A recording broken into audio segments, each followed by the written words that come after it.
ನಮಸ್ಕಾರ. ಇವತ್ತು ನಾವು ವೃಶ್ಚಿಕ ರಾಶಿಯವರ ಬಗ್ಗೆ ಮಾತಾಡೋಣ. ಅದರಲ್ಲೂ ಫೆಬ್ರವರಿ 19ರಿಂದ 22ರವರೆಗಿನ ಸಮಯದ ಬಗ್ಗೆ.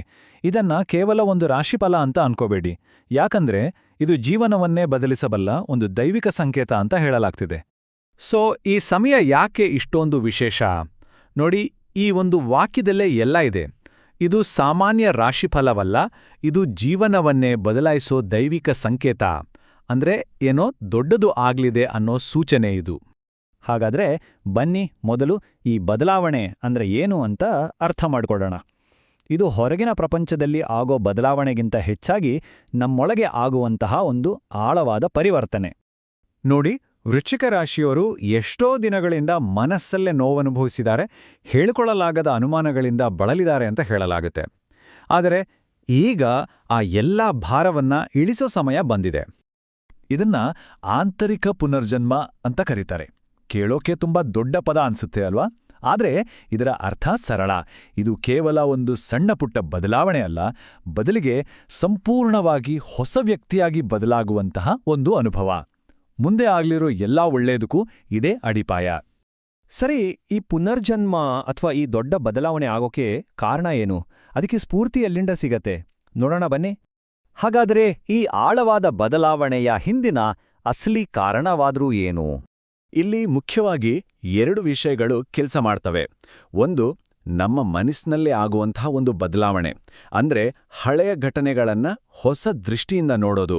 ಇನ್ನೊಂದು, ಹೊರಗಿನಿಂದ ಬರುವಂತಹ ಒಂದು ಸಹಾಯ, ಒಬ್ಬ ಮಾರ್ಗದರ್ಶಕ. ಇವೆರಡೂ ಸೇರಿ ಈ ಪರಿವರ್ತನೆಗೆ ಕಾರಣವಾಡುತ್ತೆ. ಇಲ್ಲಿ ಅಕ್ಷರದಿಂದ ಹೆಸರು ಶುರುವಾಗುವ ವ್ಯಕ್ತಿಯ ಪಾತ್ರ ಬಹಳ ಮುಖ್ಯ. ಅವರು ಕೇವಲ ಒಬ್ಬ ಸಾಮಾನ್ಯ ವ್ಯಕ್ತಿಯಾಗಿ ಬರೋದಿಲ್ಲ, ಬದಲಿಗೆ ಒಬ್ಬ ದೈವಿಕ ಮಾರ್ಗದರ್ಶಕರ ಹಾಗೆ ಬರ್ತಾರೆ. ಅವರ ಒಂದೊಂದು ಮಾತು, ಅವರ ಪ್ರೋತ್ಸಾಹ ಎಷ್ಟೋ ದಿನಗಳಿಂದ ಕಾಡುತ್ತಿದ್ದ ಅನುಮಾನಗಳನ್ನ ದೂರ ಮಾಡಿ ಕಳೆದುಹೋದ ಆತ್ಮವಿಶ್ವಾಸವನ್ನ ಮತ್ತೆ ತುಂಬುತ್ತೆ. ಸರಿ, ಈ ಮನಸ್ಸಿನ ಬದಲಾವಣೆ ಆಯ್ತು, ಆತ್ಮವಿಶ್ವಾಸ ಬಂತು.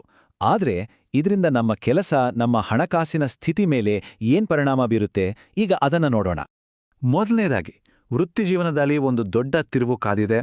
ತುಂಬ ದಿನಗಳಿಂದ ಕಾಯ್ತಾ ಇದ್ದ ಒಂದು ಸುದ್ದಿ, ಅದು ಇಂಟರ್ವ್ಯೂ ಕಾಲ್ ಆಗಿರಬಹುದು ಅಥವಾ ಪ್ರಮೋಷನ್ ಸುದ್ದಿನೇ ಆಗಿರಬಹುದು, ಅದು ಬರುತ್ತೆ. ಅದರಲ್ಲೂ ಶುಕ್ರವಾರದ ಹೊತ್ತಿಗೆ ಈ ಸುದ್ದಿ ಬರೋ ಸಾಧ್ಯತೆ ಇದೆ. ಇದು ಬಂದ ತಕ್ಷಣ ಒಂದು ಹೊಸ ಹುರುಪು, ಹೊಸ ಉತ್ಸಾಹ ಬರುತ್ತೆ. ಅಷ್ಟೇ ಅಲ್ಲ, ಹಳೆ ಕಾಂಟ್ಯಾಕ್ಟ್ ಒಂದರಿಂದ ಶನಿವಾರದಂದು ಒಂದು ಅನಿರೀಕ್ಷಿತ ಡೀಲ್ ಕೂಡ ಕುದುರ್ಬೋದು. ಹಣಕಾಸಿನ ವಿಚಾರಕ್ಕೆ ಬಂದ್ರೆ ಇಲ್ಲಿ ಒಂದು ದೊಡ್ಡ ಬದಲಾವಣೆ ಕಾಣಿಸುತ್ತೆ. ಮೊದಲೆಲ್ಲ ಖರ್ಚಿನ ಬಗ್ಗೆ ಸದಾ ಚಿಂತೆ, ದುಡ್ಡು ಕೈಗೆ ಬಂದಷ್ಟೇ ವೇಗವಾಗಿ ಹೋಗ್ಬಿಡತ್ತೆ ಅನ್ನೋ ಭಾವನೆ ಇತ್ತು.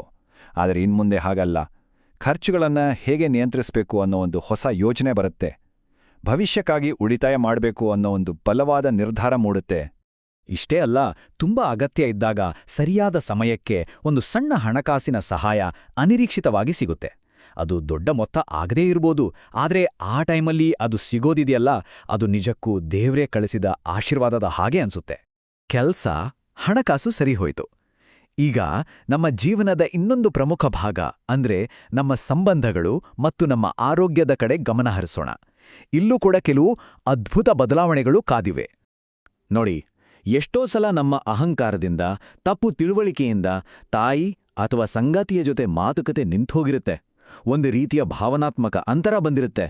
ಆದರೆ ಈಗ ಆ ಅಹಂಕಾರವನ್ನ ಬದಿಗಿಟ್ಟು ಸಂಬಂಧವೇ ಮುಖ್ಯ ಅಂತ ಅರ್ಥ ಮಾಡಿಕೊಂಡು ಮೃದುವಾಗಿ ಮಾತಾಡೋಕೆ ಮೊದಲ ಹೆಜ್ಜೆ ಇಡಲಾಗುತ್ತೆ. ಇದು ಬರೀ ಸಂಬಂಧ ಸರಿ ಮಾಡಿಕೊಳ್ಳೋದು ಮಾತ್ರವಲ್ಲ, ಒಂದು ರೀತಿಯ ಆಧ್ಯಾತ್ಮಿಕ ಜಾಗೃತಿ ಕೂಡ ಆಗುತ್ತೆ. ಮನಸ್ಸು ತುಂಬಾನೇ ಭಕ್ತಿಯಿಂದ ಪ್ರಾರ್ಥನೆ ಮಾಡಲು ಶುರು ಮಾಡುತ್ತೆ. ದೇವಸ್ಥಾನಕ್ಕೆ ಹೋದ್ರೆ ಸಿಗುವ ಆಳವಾದ ಶಾಂತಿ ಇದೆಯಲ್ಲ, ಅದನ್ನ ಅನುಭವಿಸುವ ಯೋಗ ಬರುತ್ತೆ. ಮನಸ್ಸಿನ ಭಾರವೆಲ್ಲ ಇಳಿದು ಕಣ್ಣಲ್ಲಿ ಬರೋ ನೀರು ದುಃಖದ್ದಲ್ಲ, ಬದಲಿಗೆ ನಿರಾಳತೆಯಿಂದ ಬರುವ ಆನಂದ ಭಾಷ್ಪ ಆಗಿರುತ್ತೆ. ನಾನು ಒಬ್ಬಂಟಿಯಲ್ಲ, ನನ್ನ ಜೊತೆ ದೈವಶಕ್ತಿ ಇದೆ ಅನ್ನೋ ಅರಿವು ಮೂಡುತ್ತೆ. ನೋಡಿ, ಮನಸ್ಸು ಶಾಂತವಾದ್ರೆ ಶರೀರ ತಾನಾಗೇ ಸರಿಹೋಗುತ್ತೆ. ಎಷ್ಟೋ ದಿನಗಳಿಂದ ಕಾಡುತ್ತಿದ್ದ ಮಾನಸಿಕ ಬಳಲಿಕೆ, ನಿದ್ದೆಯಿಲ್ಲದ ರಾತ್ರಿಗಳು ಎಲ್ಲವೂ ಕಡಿಮೆ ಆಗುತ್ತೆ. ಅದರ ಬದಲು ನಮ್ಮ ಆರೋಗ್ಯದ ಬಗ್ಗೆ ಕಾಳಜಿ ಹೆಚ್ಚಾಗುತ್ತೆ. ಸಣ್ಣ ಪುಟ್ಟ ವ್ಯಾಯಾಮ, ಒಳ್ಳೆ ಊಟ ಮಾಡಬೇಕು ಅನ್ನೋ ಯೋಚನೆ ಬರುತ್ತೆ. ಸರಿ, ಇಷ್ಟೆಲ್ಲ ಬದಲಾವಣೆಗಳ ನಂತರ ನಾವೀಗ ಅಂತಿಮ ಮತ್ತು ಅತ್ಯಂತ ಪ್ರಮುಖ ಘಟ್ಟಕ್ಕೆ ಬಂದಿದ್ದೇವೆ. ಅದೇ ನಿರ್ಧಾರ ತೆಗೆದುಕೊಳ್ಳುವ ಸಮಯ. ಇಲ್ಲಿಯವರೆಗೂ ನಡೆದಿದ್ದೆಲ್ಲ ಈ ಒಂದು ದೊಡ್ಡ ಕ್ಷಣಕ್ಕಾಗಿಯೇ ನಡೆದ ಸಿದ್ಧತೆ ಅಂತ ಹೇಳ್ಬೋದು. ಈ ಎಲ್ಲ ಆಂತರಿಕ ಬದಲಾವಣೆ, ಈ ಹೊಸ ಸ್ಪಷ್ಟತೆ ಇದೆಯಲ್ಲ, ಇದು ವೃಶ್ಚಿಕ ರಾಶಿಯವರಿಗೆ ಒಂದು ದೊಡ್ಡ ಶಕ್ತಿ ಕೊಡುತ್ತೆ. ಎಷ್ಟೋ ದಿನಗಳಿಂದ ಮುಂದೆ ಹಾಕ್ತಾ ಬಂದಿದ್ದ ಒಂದು ಮಹತ್ವದ ನಿರ್ಧಾರವನ್ನ, ತಮ್ಮ ಭವಿಷ್ಯಕ್ಕೆ ಸಂಬಂಧಪಟ್ಟ ನಿರ್ಧಾರವನ್ನ ಕೊನೆಗೂ ತೆಗೆದುಕೊಳ್ಳುವ ಧೈರ್ಯ ಬರುತ್ತೆ. ಆ ನಿರ್ಧಾರ ಏನಾಗಿರ್ಬೋದು? ಅದು ಈಗಿನ ಕೆಲಸ ಬಿಟ್ಟು ಹೊಸ ಕೆಲಸಕ್ಕೆ ಸೇರೋದಾಗಿರ್ಬೋದು, ಅಥವಾ ಸ್ವಂತವಾಗಿ ಏನಾದರೂ ಬಿಸ್ನೆಸ್ ಶುರು ಮಾಡೋದಾಗಿರ್ಬೋದು. ಇಲ್ಲಾಂದ್ರೆ ಮನಸ್ಸಿನಲ್ಲಿ ಅದೆಷ್ಟೋ ವರ್ಷಗಳಿಂದ ಅಂದ್ಕೊಂಡಿದ್ದ ಒಂದು ದೊಡ್ಡ ವೈಯಕ್ತಿಕ ಗುರಿಯತ್ತ ಮೊದಲ ದಿಟ್ಟ ಹೆಜ್ಜೆ ಇಡೋದಾಗಿರ್ಬೋದು. ಒಮ್ಮೆ ಆ ನಿರ್ಧಾರವನ್ನ ತೆಗೆದುಕೊಂಡ ಮೇಲೆ ಅದರ ಬಗ್ಗೆ ಮತ್ತೆ ಗೊಂದಲ ಇರೋದಿಲ್ಲ. ಇಲ್ಲಿ ನೋಡಿ, ಒಮ್ಮೆ ಈ ನಿರ್ಧಾರವನ್ನ ತೆಗೆದುಕೊಂಡರೆ ಹಿಂತಿರುಗಿ ನೋಡುವುದಿಲ್ಲ.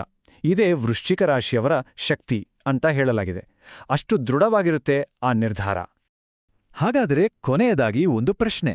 ಈ ಹೊಸ ಆತ್ಮವಿಶ್ವಾಸ, ಈ ಹೊಸ ಸ್ಪಷ್ಟತೆ, ಇದು ಅಂತಹ ಯಾವ ಧೈರ್ಯದ ನಿರ್ಧಾರವನ್ನು ತೆಗೆದುಕೊಳ್ಳಲು ಶಕ್ತಿ ನೀಡಬಹುದು? ಇದನ್ನ ಪ್ರತಿಯೊಬ್ಬರೂ ಯೋಚಿಸಬೇಕಾದ ವಿಷಯ. ನಮಸ್ಕಾರ. ಇವತ್ತು ನಾವು ವೃಶ್ಚಿಕ ರಾಶಿಯವರ ಬಗ್ಗೆ ಮಾತಾಡೋಣ. ಅದರಲ್ಲೂ ಫೆಬ್ರವರಿ 19ರಿಂದ 22ರವರೆಗಿನ ಸಮಯದ ಬಗ್ಗೆ. ಇದನ್ನ ಕೇವಲ ಒಂದು ರಾಶಿಫಲ ಅಂತ ಅನ್ಕೋಬೇಡಿ. ಯಾಕಂದ್ರೆ ಇದು ಜೀವನವನ್ನೇ ಬದಲಿಸಬಲ್ಲ ಒಂದು ದೈವಿಕ ಸಂಕೇತ ಅಂತ ಹೇಳಲಾಗ್ತಿದೆ. ಸೊ ಈ ಸಮಯ ಯಾಕೆ ಇಷ್ಟೊಂದು ವಿಶೇಷ? ನೋಡಿ, ಈ ಒಂದು ವಾಕ್ಯದಲ್ಲೇ ಎಲ್ಲ ಇದೆ. ಇದು ಸಾಮಾನ್ಯ ರಾಶಿಫಲವಲ್ಲ, ಇದು ಜೀವನವನ್ನೇ ಬದಲಾಯಿಸೋ ದೈವಿಕ ಸಂಕೇತ. ಅಂದ್ರೆ ಏನೋ ದೊಡ್ಡದು ಆಗ್ಲಿದೆ ಅನ್ನೋ ಸೂಚನೆ ಇದು. ಹಾಗಾದ್ರೆ ಬನ್ನಿ ಮೊದಲು ಈ ಬದಲಾವಣೆ ಅಂದ್ರೆ ಏನು ಅಂತ ಅರ್ಥ ಮಾಡ್ಕೊಳ್ಳೋಣ. ಇದು ಹೊರಗಿನ ಪ್ರಪಂಚದಲ್ಲಿ ಆಗೋ ಬದಲಾವಣೆಗಿಂತ ಹೆಚ್ಚಾಗಿ ನಮ್ಮೊಳಗೆ ಆಗುವಂತಹ ಒಂದು ಆಳವಾದ ಪರಿವರ್ತನೆ. ನೋಡಿ, ವೃಶ್ಚಿಕ ರಾಶಿಯವರು ಎಷ್ಟೋ ದಿನಗಳಿಂದ ಮನಸ್ಸಲ್ಲೇ ನೋವನುಭವಿಸಿದ್ದಾರೆ, ಹೇಳಿಕೊಳ್ಳಲಾಗದ ಅನುಮಾನಗಳಿಂದ ಬಳಲಿದ್ದಾರೆ ಅಂತ ಹೇಳಲಾಗುತ್ತೆ. ಆದರೆ ಈಗ ಆ ಎಲ್ಲಾ ಭಾರವನ್ನ ಇಳಿಸೋ ಸಮಯ ಬಂದಿದೆ. ಇದನ್ನ ಆಂತರಿಕ ಪುನರ್ಜನ್ಮ ಅಂತ ಕರೀತಾರೆ. ಕೇಳೋಕೆ ತುಂಬಾ ದೊಡ್ಡ ಪದ ಅನ್ಸುತ್ತೆ ಅಲ್ವಾ? ಆದ್ರೆ ಇದರ ಅರ್ಥ ಸರಳ. ಇದು ಕೇವಲ ಒಂದು ಸಣ್ಣ ಪುಟ್ಟ ಬದಲಾವಣೆ ಅಲ್ಲ, ಬದಲಿಗೆ ಸಂಪೂರ್ಣವಾಗಿ ಹೊಸ ವ್ಯಕ್ತಿಯಾಗಿ ಬದಲಾಗುವಂತಹ ಒಂದು ಅನುಭವ. ಮುಂದೆ ಆಗ್ಲಿರೋ ಎಲ್ಲಾ ಒಳ್ಳೆಯದಕ್ಕೂ ಇದೇ ಅಡಿಪಾಯ. ಸರಿ, ಈ ಪುನರ್ಜನ್ಮ ಅಥವಾ ಈ ದೊಡ್ಡ ಬದಲಾವಣೆ ಆಗೋಕೆ ಕಾರಣ ಏನು? ಅದಕ್ಕೆ ಸ್ಫೂರ್ತಿ ಎಲ್ಲಿಂದ ಸಿಗತ್ತೆ? ನೋಡೋಣ ಬನ್ನಿ. ಹಾಗಾದ್ರೆ ಈ ಆಳವಾದ ಬದಲಾವಣೆಯ ಹಿಂದಿನ ಅಸಲಿ ಕಾರಣವಾದ್ರೂ ಏನು? ಇಲ್ಲಿ ಮುಖ್ಯವಾಗಿ 2 ವಿಷಯಗಳು ಕೆಲಸ ಮಾಡ್ತವೆ. ಒಂದು, ನಮ್ಮ ಮನಸ್ಸಿನಲ್ಲೇ ಆಗುವಂತಹ ಒಂದು ಬದಲಾವಣೆ, ಅಂದ್ರೆ ಹಳೆಯ ಘಟನೆಗಳನ್ನ ಹೊಸ ದೃಷ್ಟಿಯಿಂದ ನೋಡೋದು. ಇನ್ನೊಂದು, ಹೊರಗಿನಿಂದ ಬರುವಂತಹ ಒಂದು ಸಹಾಯ, ಒಬ್ಬ ಮಾರ್ಗದರ್ಶಕ. ಇವೆರಡೂ ಸೇರಿ ಈ ಪರಿವರ್ತನೆಗೆ ಕಾರಣವಾಡುತ್ತೆ. ಇಲ್ಲಿ ಸ ಅಕ್ಷರದಿಂದ ಹೆಸರು ಶುರುವಾಗುವ ವ್ಯಕ್ತಿಯ ಪಾತ್ರ ಬಹಳ ಮುಖ್ಯ. ಅವರು ಕೇವಲ ಒಬ್ಬ ಸಾಮಾನ್ಯ ವ್ಯಕ್ತಿಯಾಗಿ ಬರೋದಿಲ್ಲ, ಬದಲಿಗೆ ಒಬ್ಬ ದೈವಿಕ ಮಾರ್ಗದರ್ಶಕರ ಹಾಗೆ ಬರ್ತಾರೆ. ಅವರ ಒಂದೊಂದು ಮಾತು, ಅವರ ಪ್ರೋತ್ಸಾಹ ಎಷ್ಟೋ ದಿನಗಳಿಂದ ಕಾಡುತ್ತಿದ್ದ ಅನುಮಾನಗಳನ್ನ ದೂರ ಮಾಡಿ ಕಳೆದುಹೋದ ಆತ್ಮವಿಶ್ವಾಸವನ್ನ ಮತ್ತೆ ತುಂಬುತ್ತೆ.